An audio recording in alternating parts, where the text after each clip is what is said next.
যিসকল শিক্ষাৰ্থীয়ে HS scooty পাব তেওঁলোকৰ বাবে ভাল খবৰ, কিয়নো স্কুটি দিয়াৰ ক্ষেত্ৰত যিকোনো ধৰণৰ খেলিমেলি হ'লে বা যিকোনো ধৰণৰ আপোনালোকৰ প্ৰশ্ন থাকিলে সেই বিষয়ে কিন্তু ৰণেশ পেগু ছাৰক বা ৰণেশ পেগু ছাৰে টুইট মাধ্যমযোগে জনাই দিছে।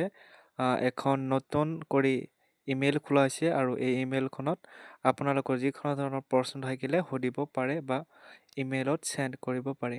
যিকোনো ধৰণৰ সমস্যা থাকিব পাৰে এইচএছ স্কুটিৰ কাৰণে।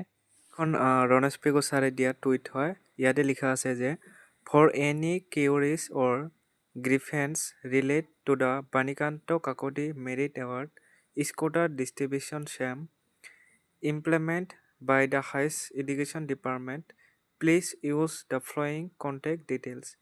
আৰু ইমেইলখন ইয়াতে দিয়া আছে